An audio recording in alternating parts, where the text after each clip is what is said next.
Interesting video में आप सभी लोगों का स्वागत है। और इस पर्टिकुलर वीडियो में हम बात करने वाले हैं एक ऐसे स्टॉक के जिसके अंदर पोटेंशियल है कि 2022 में या 2023 तक ये स्टॉक डबल हो सकता है और काफ़ी अच्छे रिटर्न बना के आपको दे सकता है। इस पर्टिकुलर स्टॉक में आपको इन्वेस्ट डेफिनेटली करना चाहिए। इवन डबल नहीं, आप 25 से 30% 40% के रिटर्न के एक्सपेक्टेशंस में भी इस पर्टिकुलर स्टॉक में इन्वेस्ट कर सकते हैं। तो इस वीडियो को स्टार्ट करते हैं, जानते हैं वो कौन सा स्टॉक है और क्या पोटेंशियल है इस स्टॉक में, और करेंटली ये कितने सालों से कंसोलिडेशन कर रहा है। तो इसको हम समझने की कोशिश करते हैं। तो वीडियो को स्टार्ट करते हैं और समझते हैं कि ये कौन सा स्टॉक है। अंडरस्टैंड यहाँ पे क्लियरली आपको हो गया होगा। जी हाँ दोस्तों, मैं बात कर रहा हूँ यहाँ पे मारुति की। और अगर यहाँ पे हम समझने की कोशिश करें कि मारुति के लिए क्यों आगे आने वाले दिन काफ़ी अच्छे पॉजिटिव रह सकते हैं, इसको हम समझ रहे हैं। और दूसरी चीज़ अगर आप यहाँ पे देखोगे तो मैं फंडामेंटल की बात ही नहीं कर रहा। आपको क्लियरली दिख रहा है मारुति का स्टॉक है, मैं फंडामेंटल की बात ही नहीं कर रहा। क्योंकि अगर फंडामेंटल इंप्रूव होते हैं वो चार्ट पे पहले से ही शो होने लगते हैं। क्योंकि फंडामेंटल्स तो कह सकते हैं कि बहुत बाद में रिफ्लेक्ट होते हैं प्राइस में, बट मार्केट उसको पहले से ही प्राइस इन करने की कोशिश करता है। तो एक चीज़ यहाँ पे क्लियरली समझ लीजिए कि टेक्निकल वाइज अगर देखा जाए और चार्ट बिहेवियर के हिसाब से देखा जाए तो बहुत ही अच्छी पोजीशन पे मारुति खड़ा हुआ है और यहाँ से अगले 6 महीने में भी ये अच्छे रिटर्न बना के दे सकता है। ठीक है, तो इसको हम समझते हैं। तो सबसे पहले यहाँ पे मैं डे चार्ट पे यहाँ पे आपको बताने की कोशिश करूँगा। अगर डे चार्ट चार्ट पे अगर पिछले कुछ दिन से आप देखोगे तो मार्केट मारुति का जो बिहेवियर रहा है वो करीब एक जिगजैग्स रहा है। एक पर्टिकुलर रेंज के अंदर इसने ऊपर से गिरा, फिर रिकवर हुआ, फिर यहाँ पे एक पूरा डब्लू पैटर्न बना और फिर ये ऊपर जाके एग्जैक्टली सेम जगह पे इसने रेजिस्टेंस लिया है। फिर इसमें फॉल आया और आप देख रहे हो फिर इसने एक डब्लू पैटर्न यहाँ पे बना के अब ये ऊपर की साइड पे ही कंसोलिडेशन कर रहा है। ठीक है, अगर इसका थोड़ा सा आपको यहाँ पे प्राइस एक्शन समझ में आ रहा होगा। ओके, अगर यहाँ पे मैं इसके मंथली चार्ट को आपको दिखाऊंगा तो आपको पूरी पिक्चर क्लियर होती हुई दिखाई देगी। क्योंकि इस स्टॉक में अब बहुत ही जल्द एक बड़ा ब्रेकआउट आने के चांसेस बन रहे हैं। ठीक है, तो मंथली चार्ट पे यहाँ पे मैं आपको इसको दिखाता हूँ। तो सबसे पहले यहाँ पे मैं मंथली चार्ट लगाता हूँ। ये है मंथली चार्ट और आपको पिक्चर थोड़ी सी क्लियर दिख रही होगी। ठीक है, अगर आप यहाँ पे देखोगे, अगर आप अंडरस्टैंड करने की कोशिश करोगे तो आप देखो 2020 में ये इसके अंदर फॉल आया था, आपको दिख रहा है? मैं पिंकी कर देता हूँ उसको। ठीक है, 2020 में इसमें ये फॉल आया। ठीक है, और ये रिकवरी आई। तो ऑलमोस्ट जहाँ से गिरा वहाँ पे इसकी रिकवरी हो गई। 2021 में इसने एक फॉल दिखाया और फिर रिकवरी हो गई। ठीक है, फिर इसने दोबारा 2021 के एंड में इसने फॉल दिखाया और अब 2022 है जिसमें इसमें रिकवरी आ गई है।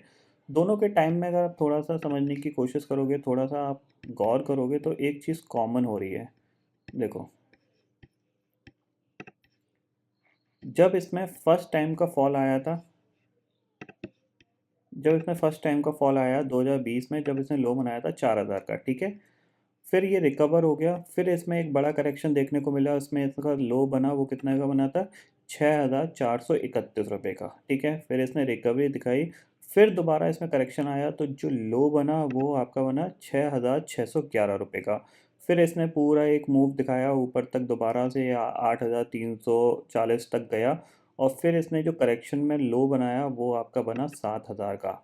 और अब ये कंटिन्यूसली दोबारा से ये ऊपर मूव कर रहा है। हो सकता है यहाँ से ये करेक्शन दिखा दे, लेकिन अगर आप एक चीज़ कॉमन देखोगे, थोड़ा सा अंडरस्टैंड करोगे तो इसमें देख रहे हो आप, इसका जो लो है वो ऊपर शिफ्ट हो रहा है। पहले इसने जो लो बनाया था जब बड़ा करेक्शन आया 4000 का, दूसरा लो इसने जो बनाया वो 6400 का, तीसरा लो जो बना इसका वो 6600 का बना, और अब जो लो बनाता वो 7000 का बनाता। यानी लो ऊपर शिफ्ट होता जा रहा है। यानी प्राइस कैसे मूव कर रहा है? हायर हाई हायर लो की तरह पैटर्न बनाने की कोशिश कर रहा है।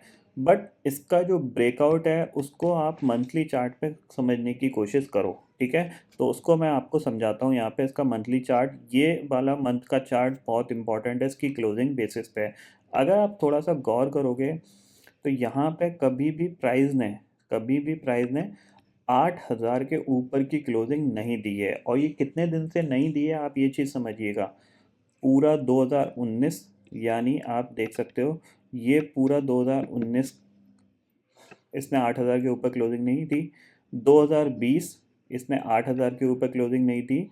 और 2021 3 साल से इसने 8,000 के ऊपर की क्लोजिंग दी नहीं है मंथली बेसिस पे। प्राइस मूव करता था, 8,000 के ऊपर जाता था, बट इसकी क्लोजिंग हमेशा नीचे ही आती थी।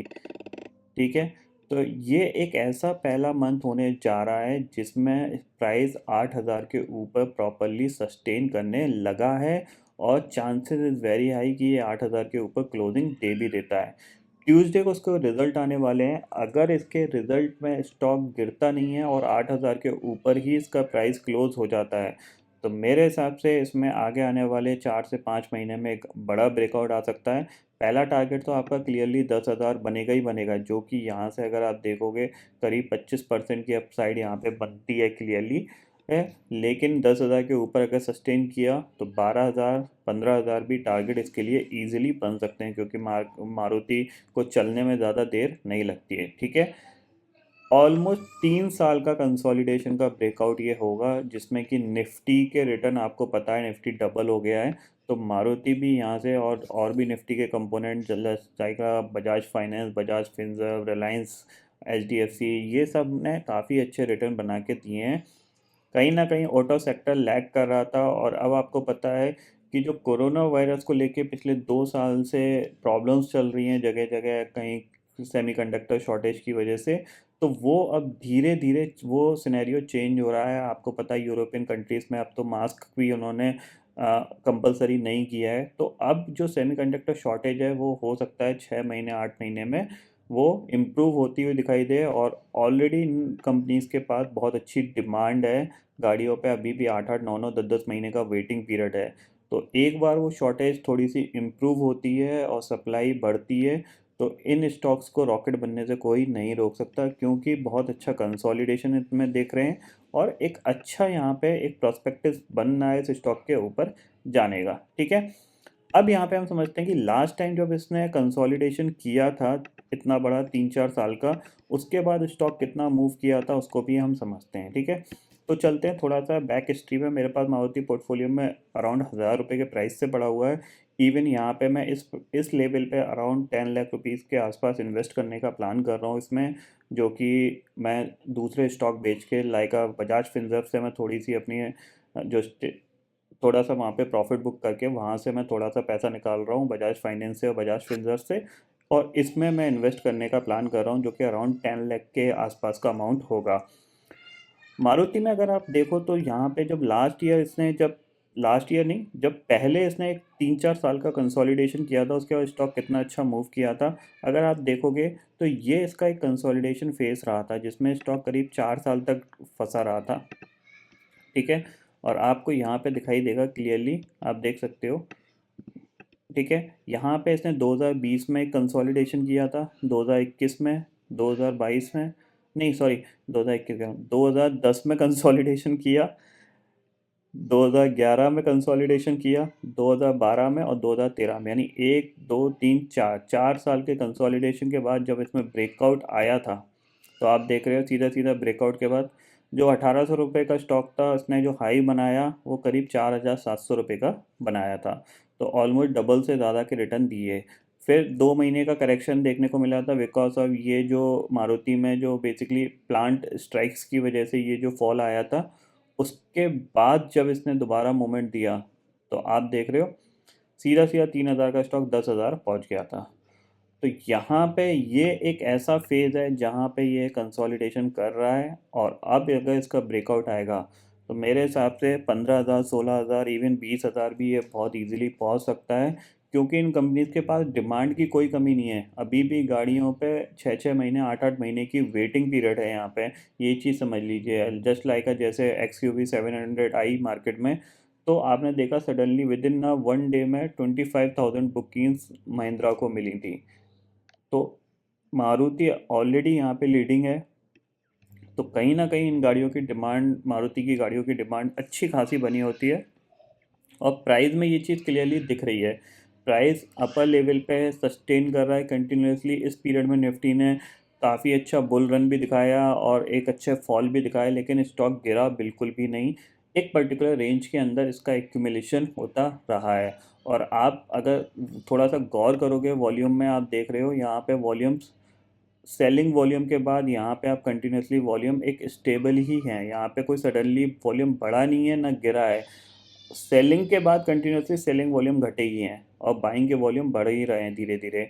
तो आपको इस पर्टिकुलर स्टॉक में ज़रूर इन्वेस्ट करना चाहिए और इसको थोड़ा सा लॉन्ग टर्म बेसिस पे अगले 3 साल के बेसिस पे आप इन्वेस्ट करिए। अगर हो सका तो ये आपके लिए बहुत अच्छे रिटर्न बना के देगा। और नीचे इसकी कोई डाउनसाइड है नहीं, आप देख रहे हो करेंटली प्राइस 6,300 के नीचे तो गया ही नहीं है बिल्कुल भी आप इस पीरियड में तो। और जब लास्ट टाइम करेक्शन आया था तो ऑलमोस्ट 7,500 से सिर्फ ये 4,000 के लो तक गया था। तो इसमें खोने के लिए कुछ नहीं है, पाने के लिए बहुत कुछ है। मारुति में आप डेफिनेटली यहाँ पे इन्वेस्ट कर सकते हो। तो ये पर्टिकुलर स्टॉक है जो आपको आगे आने वाले दिनों में काफ़ी अच्छे रिटर्न बना के दे सकता है, तो इस पर ज़रूर नज़र रखिएगा। तो दोस्तों फिलहाल इस वीडियो में इतना ही है। आई होप ये वीडियो आपको पसंद आएगा। वीडियो पसंद आता तो लाइक और शेयर ज़रूर करिएगा और चैनल को जो सब्सक्राइब कर लीजिए, क्योंकि मैं सुधीर लेके आता रहूँगा हर दिन आपके लिए नए नए वीडियो। इसी के साथ शुक्रिया दोस्तों, जय हिंद।